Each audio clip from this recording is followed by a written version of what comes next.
So now we will go into the treatment. We have talked about the modern approach where they were bringing some hormone replacement therapy and some different kinds of pills, but Ayurveda has a much simpler version of it. So in terms of what exactly we focus when there is vata predominant, which means dryness increasing. So to make it simple, when there is more of vata symptoms coming, then vata means air, means dry and cool. So that means those are the things that are increasing in our body. So in simple terms, we have to reduce the dryness. So it means more hydration, more moisturization.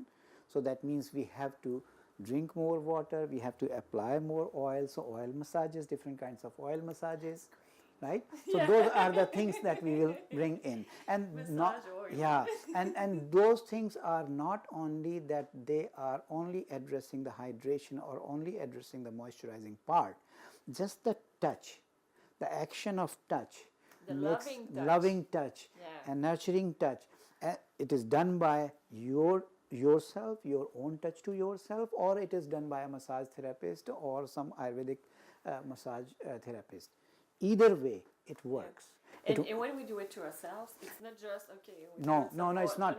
No rush. Like it has to be. So in Ayurveda, what we call the effect, ultimate effect, is because of oil that you are using, technique you are using.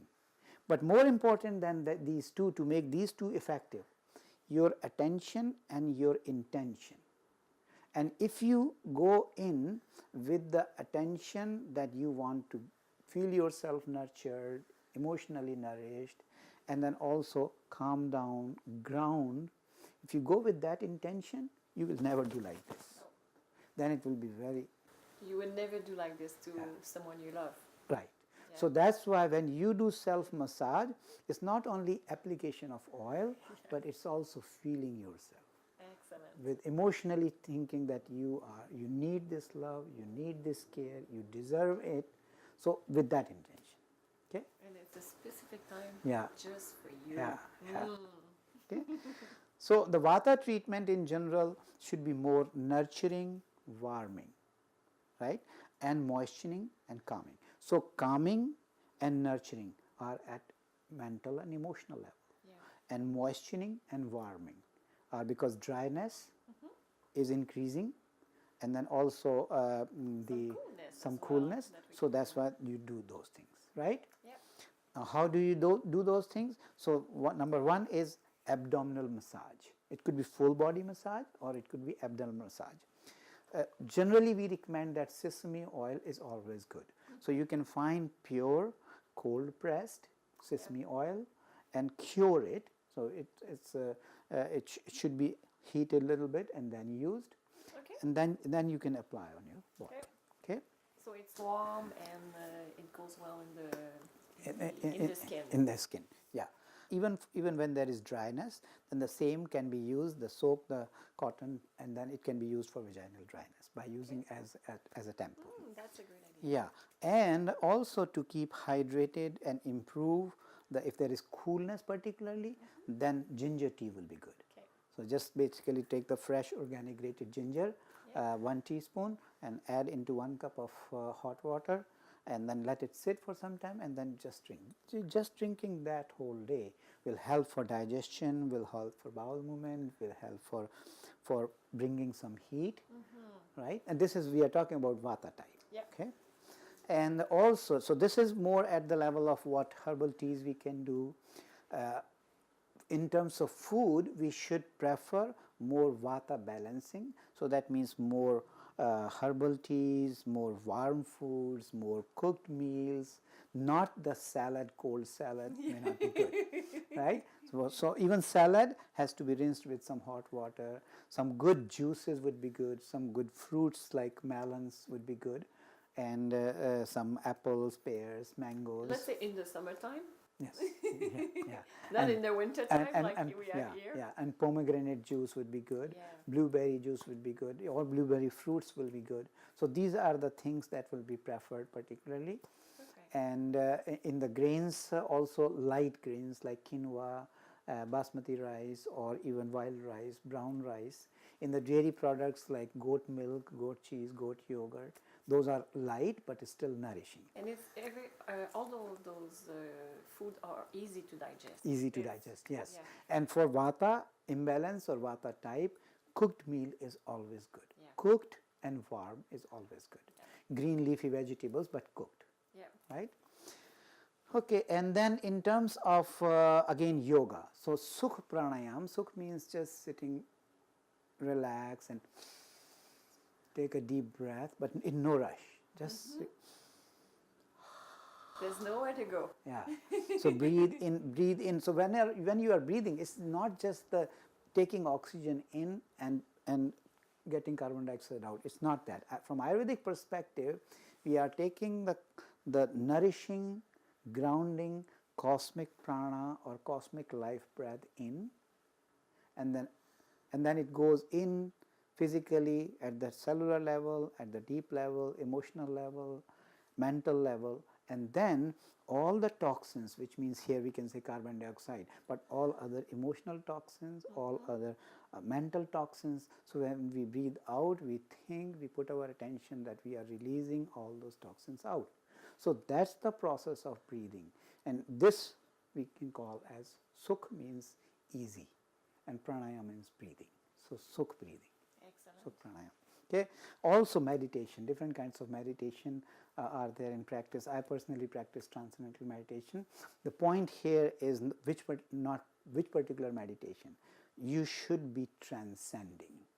That's the key point here, that whichever meditation does not engage you, does not involve you, but gradually through the technique it disengages you and brings to a state of total quietness and total relaxed, that kind of meditation you need. Okay? So meditation would be very helpful. In terms of supplements, you need something very nourishing. So there are several kinds of supplements. You can have some Chyawanprash, it's very well known product. You can also have Amrit Kalash, that's also very well known product, or anything that is nourishing, very nourishing, pure, organic and nourishing. Excellent. Okay. Thank you. Welcome. Then we have the treatments for Pitta type. So which means that we understood that generally the symptoms are more Vata and Pitta predominant, but then sometimes in some women who are particularly Pitta predominant genetic makeup or Pitta predominant dosha type, they will have more Pitta symptoms. So when you have more Pitta symptoms, that means more heat, that means more fire. So then in that case, one has to take more cooling treatment, right? So it will be more massage with cooling oils. It could be plain coconut oil, it could be olive oil, or it could be also, we say, Narayana oil, that is also particularly made with the coconut base. Okay. So they will be more soothing, more calming. We also make this Pitta massage oil, so which has some rose oil, some sandalwood essential oil, and some. So that is very, very soothing and calming. Okay. In terms of spice mixes or herbal teas, also we can get these Pitta herbal tea or Pitta spice mix. So everything that we cook will be with Pitta spice mix. The spices that Pitta spice mix will have coriander, cumin, fennel, turmeric, these things that will be there in the Pitta spice mix. And Pitta tea, herbal tea also can have rose petal in it, can have coriander in it, can have fennel in it, mint in it. So that will be the tea. Cooling. Yeah, cooling. Think about cooling all the time for Pitta. And then we have for Kapha. So in the Kapha, because Kapha is already earth and water, which means they already tend to have more oily skin. So in their case, we prefer more the dry massage. So no oil, just if we can take some silk cloth or some linen cloth and just do the dry massage. Okay. And or it could be also they could use more flaxseed oil for massage. Okay. Because this absorbs the water. Yes. Yeah. Okay. Excellent. And for Kapha type, because they will have tendency of slow digestion and more ama, which means their digestion is slow and they have toxins, digestive toxins in there. So there is a formulation that is called Trikatu, or 3 herbs which are pungent or spicy: dry ginger, black pepper, and long pepper. So the powder of that, just maybe quarter teaspoon they can take, and that will help to boost their digestion. And that's a supplement. That's a supplement. Yeah, it's sold as a supplement. Yeah. And because they will have a tendency of slow bowels and sometimes mucus in the stool, so it's good to regulate the bowel movement. They can take some aloe juice. Punarnava particularly is very, very good. Punarnava is a herb Borvia diffusa. Punarnava can be used. Shankpushpi and Brahmi or Bacopa and Ashwagandha, these three are very good for mental symptoms, so anxiety or sleep problem, depression. So for that, these herbs are very good. We have combination formulas here. We have brain tone, we have also ashwagandha we can get, and that will help for those things. Okay. And for kapha type particularly, sun salutation will be good. It is 12 postures with different breathing pattern, so that's very good. Yeah. To be in the movement. Movement, yeah.